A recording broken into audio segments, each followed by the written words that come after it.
Doom 64 is a misleading name. It makes it sound like just Doom 1 and 2 ported to the Nintendo 64, but that's not what it is at all. It's an entirely new game with new models, entirely new levels, and a new story. Hey everybody, Jarek here. Doom 64 is that Doom game that eluded me. I never played it up until this re-release, and that's because, like many of you, I didn't know it existed, and then when I did know it existed, I thought it was just a re-release of Doom 1 and 2. But again, that's not what it is at all. Now, Doom 64 was thrusted more into the light within the last 5 years or so ago, but before that, it was majorly forgotten. I like to call it the Doom 3 that never was, because people just forget of its existence, and it is more of a Doom 3 than what we got with Doom 3. To make things clear, I love Doom 3 as a game, but I don't really see it as a sequel to Doom 2. It's important to know that they just re-released Doom 64 for PC, Xbox One, PS4, and the Switch, for $5 on Steam, and I believe the same price on all other platforms. If it's not the same price, it's something close. It's very cheap. They also added in 6 lost levels that were not in the original N64 version. That's the version you were seeing in this video for the curious. But enough talk, what is Doom 64? How is it different from Doom 1 and 2? Let's start where I always do, the story. Now, the story in Doom 64 isn't grand or massive, but it does exist, through a few screens of scrolling text. But let's not downplay this. The story is fascinating in Doom 64 because this directly leads into Doom 2016. Don't worry, I'm not going to spoil anything, but I find it fascinating that id Software retroactively connected all the Doom games, especially Doom 64, because Doom 64 was not made by id Software. It was made by Midway Games. Off the top of my head, this is the only time I can think of a game that wasn't made by the original developer being considered canon. Usually when a secondary developer makes a game for an original franchise, it's just considered a spin-off and forgotten. For example, Serious Sam: The Next Encounter. It was a console exclusive that I had a lot of fun with, but it wasn't made by Crow Team, so it's forgotten about. They didn't even remake it because they weren't the original developers, and I was disappointed by that. I would have loved a remake much like what we got with Serious Sam: The First Encounter HD or Serious Sam: The Second Encounter HD. A more notorious example is Half-Life with Opposing Force. Gearbox made Opposing Force, and Valve just seems to pretend it doesn't exist. Apparently Valve doesn't like the way Gearbox treated the story in that, thought the new aliens didn't need to exist. They see it as just not canon. This extra sucks because that means we're likely never going to see a continuation of Adrian Shepard's story, and I think Opposing Force is the best thing that has happened to Half-Life 1. Anyway, back on topic. To have a Doom game exclusive to the Nintendo 64 not developed by id Software to be considered canon is fascinating to me. As far as I understand, the canonical timeline of Doom is Doom 1, Doom 2, Doom 64, Doom 2016, and then Doom Eternal. I believe Doom 3 and Resurrection of Evil is being seen as their own alternate timeline, but I like to think of Doom 3 and Resurrection of Evil as the first Doom games in order. This just makes way too much sense to me. It would have been the first time anyone ever saw demons, and their reaction is appropriate to that. Doomslayer himself was just a regular Marine who didn't seem mentally broke down at all. At least not until the end of the game. It would explain why both Doomslayer and the combat in Doom 3 is so slow compared to the rest of the Doom games. Overall, everything just lines up way too well for me to not think this. But that's just me. Bethesda could tomorrow come out and say, nope, that's not canon, this is how the timeline actually goes, so if they ever do, just correct me in the comments. But again, it's just really cool that they canonically, retroactively connected all the Doom games to make a cohesive timeline. But okay, let's move on, because the graphics are just as, if not more interesting than the story's connection to Doom 2016.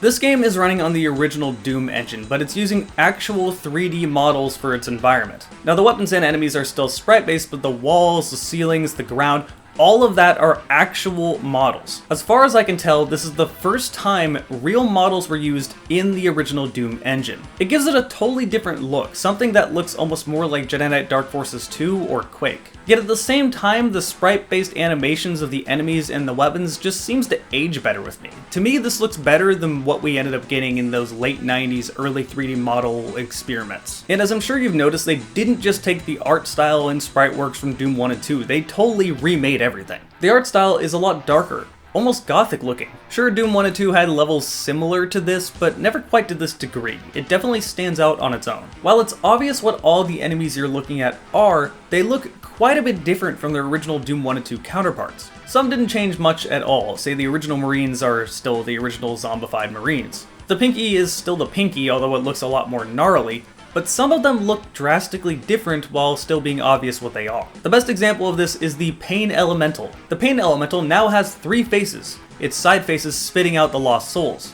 This makes more sense just by design, but also it makes them stand out more from the cacodemons. This is a good thing. You're going to want to be able to point out the pain elementals within a group, because fuck the pain elementals. Aside from that, almost all of Doom 1 and 2's enemies come back, just looking slightly different. A few enemies were omitted, like say the Revenant or the Chain Gunner, although I don't think any of us are really complaining about that hit-scanning asshole not coming back. And a new enemy was added called the Nightmare Imp. This Nightmare Imp is purple in color and slightly translucent. There was also a new boss, but I'll talk about that later. The last biggest graphical change are the weapons. They all have their sprite work completely redone while staying the same weapons, but the biggest change is the way they sound. The weapons in Doom 64, hands down, sound and feel better than Doom 1 and 2.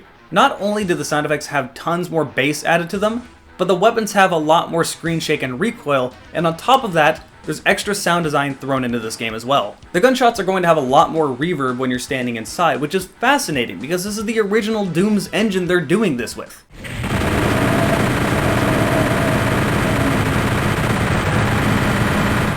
So they effectively took the original Doom weapons, didn't change them, the pistol still works like the pistol, the shotgun still pump action, the super shotgun still takes a little bit to reload, and made them feel significantly more satisfying without changing up the core formula, which is amazing. In fact, the only weapon that feels slightly different is the plasma gun. It shoots a little bit slower but does more damage to make up for it. It also emits this electric crackling noise, which is neat at first, but gets old real quick when you hear that same electric loop over and over again. Still though, really useful gun is the plasma gun, you're going to want to use it. Really, the one big change to the weapon selection is that they added a new weapon, the Unmaker. If you beat all the Slayer gates in Doom Eternal, this probably sounds similar, this came back in Doom Eternal. You'll know when you pick up the Unmaker in Doom 64, because even the game was surprised by saying, what the f*** is this? The way the Unmaker works is that at first it's just a singular automatic laser weapon. In fact, before doing anything, the plasma gun does more damage than the Unmaker. However, if you find the secret levels, you will find upgrades to the Unmaker. The first upgrade makes it shoot faster, the second upgrade makes it fire 2 lasers at once, and the third upgrade makes it fire 3 at once, making it the most overpowered weapon in the game. With that said, I never got these upgrades when I played through Doom 64 because you find them in the secret levels, and if you're playing it through for the first time like I was, you're not going to find the secret levels because, surprise, they're secret. That's a little disappointing, but considering how overpowering this thing is, that's probably for the best. It's important to mention that this thing shares ammo with the BFG and the plasma gun, and you can carry a lot of ammo for it, so now you understand why it ends up so overpowered. My one real complaint with the weapons is that the animations are a little lazy. As far as I know, this is because of the limitations of the N64, but still, the shotgun doesn't even have a distinct pump animation, and you don't even reload the double barrel shotgun. Yeah, the super shotgun still has the sound effects of being reloaded, but nothing really happens. From here we move on to the gameplay, and if you've played Doom 1 and 2, you kind of already know what to expect. The game drops you onto a map, you find new weapons, you find key cards, you push a button, try to figure out what that button does, and then go to the exit to go through a new map and do it all over again. It plays very similar to that of Doom 1 and 2, just with a new coat of paint and some differences between those games. Still though, it's a very satisfying experience, and I feel like the gunplay honestly feels better in Doom 64 than Doom 1 and 2. The chain gun especially feels good. The usual pros and cons of an old Doom game are here. Fighting all the enemies at the same time is fun, but wandering around throughout the map trying to figure out what the hell do I do, where do I go, is still not fun. I will say finding where to go after I picked up the keys wasn't as difficult as Doom 1 and 2. Generally, the maps were designed in a way that kind of led you towards the door for the key you just picked up. But my biggest complaint about Doom 64 is the fact that you generally don't know what buttons do when you push them. Anytime I got lost in Doom 64 is because I pushed a button and I had no clue what it did. It could have opened a door on the other side of the map. Nothing really told me what was happening. I know this is par for the course when it comes to the original Doom games, and I still love the original Doom games, but I don't think anyone's really complaining that we moved on from the whole keycard maze design thing, aside from the people that are diehard old game good, new game bad type people. I will say the biggest difference between Doom 1 and 2 and Doom 64 is the atmosphere. As stated, the art style is quite a bit different in Doom 64 from Doom 1 and 2, but that blends into everything. Doom 64 does more with lighting than Doom 1 and 2, and it does away entirely with the music we found in Doom 1 and 2. Instead of this awesome soundtrack that we got from Bobby Prince, we ended up getting this sort of ambience that you'd expect to hear in something like, say, Fear.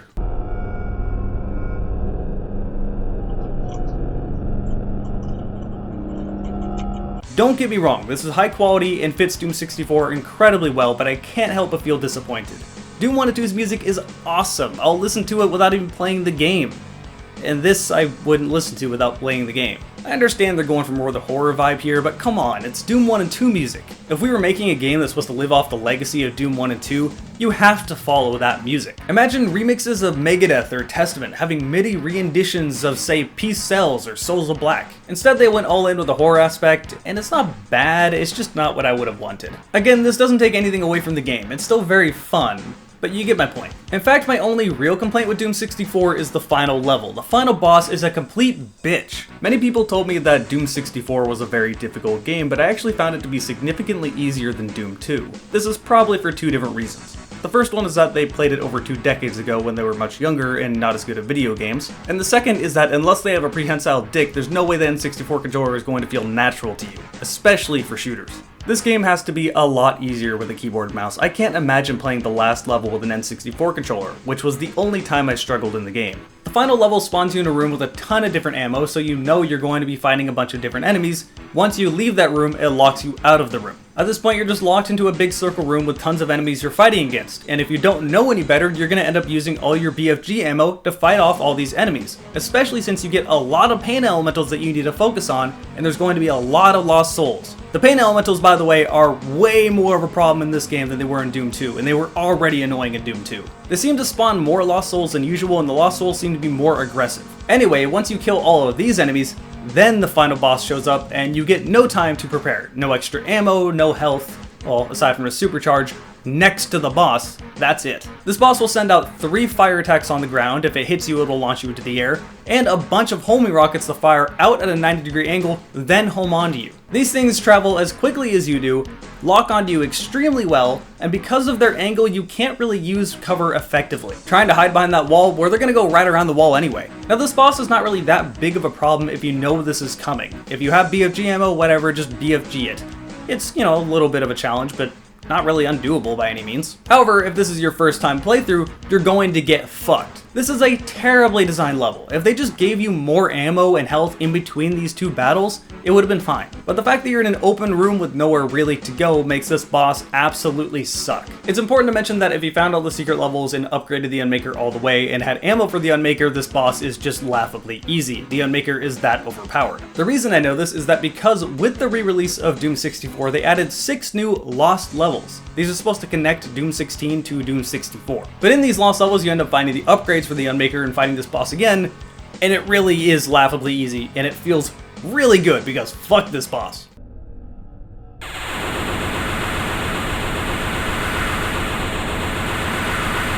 What are you gonna do about it, bitch?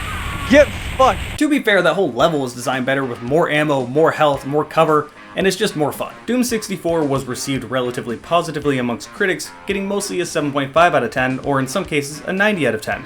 GameSpot is the outlier, who gave it a 4.8 out of 10. What drugs are you on, GameSpot? You're wrong. Your opinion is just wrong. So that's about it. That is the re-release of Doom 64. Now, I know it's been getting a little bit more attention over the last 5 years or so, and it has been ported a few times over. So let me briefly go over the different ports. You have the re-release I just talked about. This is basically vanilla Doom 64 with a few extra added levels to tie into Doom 2016. You have Doom 64 EX, which is just a vanilla port of Doom 64 to PC, so this re-release has completely invalidated that port. You have Doom 64 Retribution, which is another one that aims to be as vanilla as possible with a few upgrades. And they also added in some reloading animations for the shotgun and double barrel shotgun, which is really neat. Overall, I would tell you this is probably the version to play, except for you don't get the lost levels, so still, if you're wanting vanilla Doom 64, buy the re-release. The last one is Brutal Doom 64, and I wouldn't recommend this for your first time playthrough, only after you play Doom 64 and you want more, because Brutal Doom 64 changes it quite a bit. But hey, there you go, there is Doom 64. It is still an awesome experience, despite the fact that I complained a decent amount in this video. It's more Doom. If you like Doom 1 and 2 and you want something different but still want Doom, then buy Doom 64. It's only $5. This game was a lot of fun to stream. I had quite a few people show up as I was streaming it. Thanks to all of you that showed up. If you want to join me in the future, my Twitch is twitch.tv/Jared4GamingDragon. People that subscribe over on Twitch get to see my videos one day ahead of time. Thanks all of you guys for watching this video, and I will see you next time.